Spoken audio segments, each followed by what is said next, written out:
It's Gooners Galore in North London as Griezmann waves goodbye to European football. Meanwhile, everyone hates Kylian MBAPPE. Foden surprisingly signs a new City contract. And is this Hazard 2.0? This is DMAC Daily. 20 years on from that UCL heartbreak in Paris, Arsenal have now reached the final where they will inevitably go on to lose once again. I kid. Arsenal fans, chill out. Just let me cope, okay? My club is actively in shambles. You're in a Champions League final. I get it. You win. But onto a more serious note, and like the first leg, this kind of contest played out exactly as expected, really. Arsenal were the superior team. This is a squad valued over double that of Atletico Madrid's after all, yet Arteta's side are naturally quite risk-averse, so in one of the biggest fixtures in the club's history, they weren't going to deviate from this mentality. Their coach did make a big call, however, dropping Zubimendi, snubbing captain Odegaard too in favor of Lewis Skelly. That caught me by surprise, unlike the match itself. Arsenal were the stronger team from minute one. Sure, Atleti had some counter-attacking threat, they have some dangerous individuals, but they were unable to take this game by the scruff of its neck, as Arsenal's forwards made the difference today. Gyökeres exploited that pocket of space as Oblak overcommitted, the Swedes cross then reached Trossard, whose effort was initially saved, but skipper Saka was sharpest to react, popping up with a decisive goal. For all the criticism he's had this season, battling injuries and a dip in form, when Arsenal needed him most, he's delivered, just like he did over the weekend. Sure, the goal itself was nothing special, but in the end, it would be the definitive moment of the tie, as Arsenal comfortably saw out the remainder of this match. To be honest, Arsenal were Atleti's ultimate kryptonite in a sense, because they could match the Spaniards in a physical battle, and with their superior technical quality, Simeone's side had no answers. And I know there will be some Atletico fans that will lament the 2 penalty shouts that went ignored, but contentious decisions aside, Arsenal deserved to win today. It's that simple. Atletico didn't offer enough. Having to sub out Alvarez to an injury problem and Griezmann gassing out definitely killed their momentum too.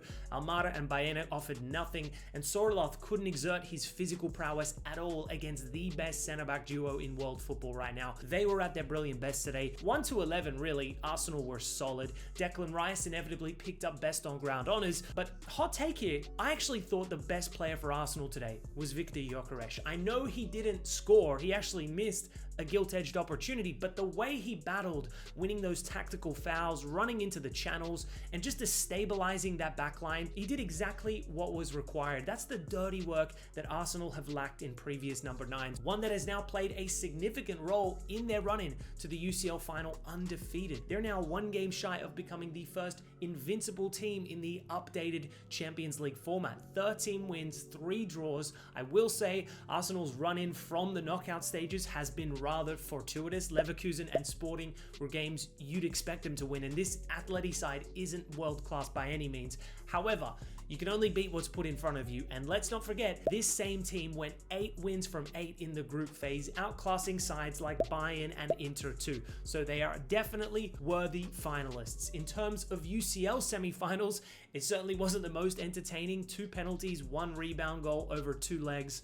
Not the most thrilling watch for the neutral. I wouldn't say it was total haram ball either, although those last 5 minutes or so of the second leg were absolutely diabolical. From Atletico's perspective, it's another disappointing moment in Europe. Simeone's side has never been able to get over the line in this competition. That triumph over Barca felt huge for them, but it wasn't to be. You got a feel for Griezmann too. He's set to depart the club, having sadly never won a La Liga title, the UCL, or a Copa del Rey, but that doesn't negate from what has still been a remarkable individual career at the Metropolitano. He'll bow out shortly as their all-time top scorer and assist provider. He's 5th in terms of all-time appearances too, one of the greatest to ever wear the shirt, and even at 35, he's still got loads to offer. A real coup signing for the MLS. Moving from one Madrid to the other, and Kylian Mbappé is in big trouble. The superstar Frenchman was supposed to be the final piece of Real Madrid's next Galactico era, yet after less than 2 seasons at the Bernabeu, he has become one of the most divisive figures the club has seen in years. What makes the backlash so fascinating is that Individually, Mbappe has largely delivered, at least on paper that is, because his numbers are objectively outstanding. He has comfortably been Madrid's top scorer across both the 24-25 and 25-26 season, scoring at an elite rate despite the constant scrutiny. At almost any other club in world football, those numbers alone would make him untouchable, but Real Madrid is not any other club. In Madrid, individual brilliance means very little if the team is not winning the biggest trophies, and despite Mbappe's output, Madrid are now staring at back-to-back seasons without a major honor. The narrative has become evident. The team was winning everything before Mbappe arrived and stopped immediately after. In a way, his arrival has become a symbol of the club's decline. That perception has only intensified because of what has happened whenever Mbappe has been absent. During his first injury layoff, Madrid suddenly went on a 5-game winning streak and arguably played their best football under Alvaro Arbeloa. The side looked more fluid, Vinicius Jr. became the clear focal point, and the overall intensity of the team noticeably improved. Then Mbappe returned, and the momentum disappeared again. Madrid won 1 of their following 6 matches. To make matters worse for Mbappe, his second injury absence was immediately followed by a convincing 2-0 win over Espanyol, where Vini Jr. scored twice and completely dominated the game, only adding to the belief that Madrid simply functions better with Vini Jr. as the team's emotional leader. Adding to the drama of it all, several Madrid players all posted photos of Vini Jr. immediately following their latest win. Some interpreted that as a subtle dressing room message. Now, this may have been entirely coincidental, but one thing that definitely is true is that the Madrid fans were outraged at footage that emerged of Mbappe on vacation with his girlfriend. Madrid supporters traditionally idolize players who appear obsessed with sacrifice and commitment. Seeing Mbappe away on a boat during recovery, regardless of whether he had permission or not, only creates this perception that he is somewhat detached from the crisis unfolding within the team. This then led to the generation of the Mbappe Out petition, which as of recording has surpassed over 7 million signatures. Granted, this petition doesn't represent the entire fan base, but the scale of it shows how emotionally charged the situation has become. As a result, Mbappe's entourage have now publicly responded to some of the criticism, insisting that, quote, part of the criticism is based on an over-interpretation of a recovery process that was strictly supervised by the club. They also stressed that the Frenchman remains fully committed to Madrid and has continued working closely with the club's medical staff during rehabilitation. Mbappe himself reportedly feels he has reached a point where you're going to get criticized whatever you do. So, long story short, Mbappe isn't winning over the fans right now, and whilst I personally believe he is a bit of a convenient scapegoat for the wider systemic issues within the club, he's not helping himself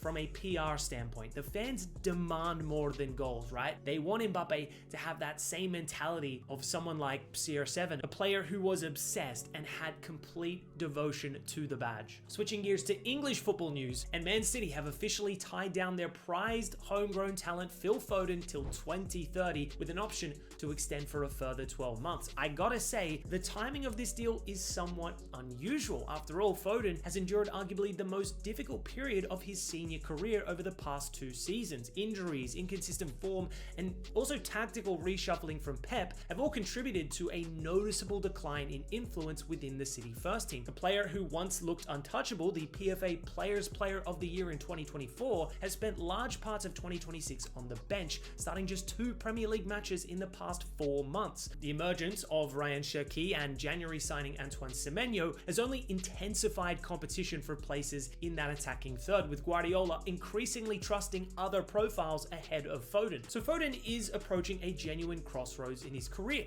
but City's decision to extend his contract is ultimately a vote of confidence rather than a reward for his current form. There does appear to be an internal consensus that Foden can regain that elite form down the line. It's interesting that Foden himself has committed to the club. Many players in his position may have explored a move elsewhere or allowed their contract to run closer to expiry, but Foden clearly still loves the club and wants to be a part of it long term. I'm not sure if he'll ever be favored ahead of someone like Cherki, because this guy is outrageously good. He's only just arrived in English football and is younger too, but maybe there's a way you can incorporate both into the starting 11 moving forward. We'll just have to wait and see. Meanwhile, the next great football showman may genuinely be around the corner in the form of Mika Götze. When discussing Eredivisie talents, especially those emerging from Ajax, a club that traditionally plays attacking football, there's always a level of caution required, because for every Suarez or Ibrahimovic, there's an Antony or Donny van de Beek. The Dutch league can somewhat somewhat inflate perception, but with Götze,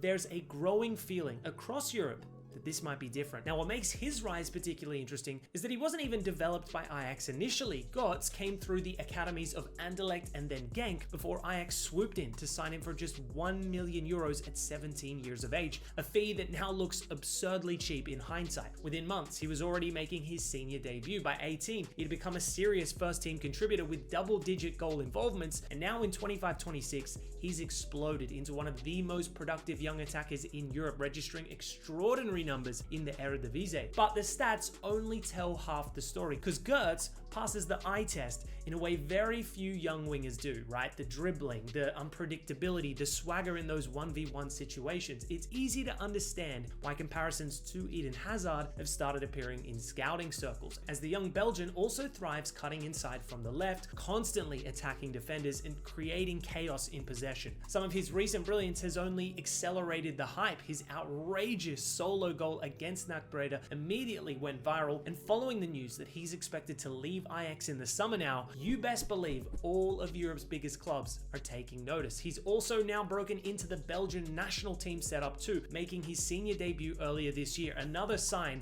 of how rapidly his reputation is growing. That being said, there are still questions to be answered. Physically, he looks slightly underdeveloped for the absolute elite level, and his Champions League performances have shown he's not quite the finished article just yet. Against top-level athletic fullbacks, he's yet to stand out, but that's exactly why the excitement exists, right? Because at 20 years of age, he already possesses several traits you simply cannot teach. And maybe, just maybe, he could deliver something special for Belgium at this year's World Cup. Anyways, guys, that's all for today's DMAC Daily. Thanks for tuning in, and I'll see you tomorrow.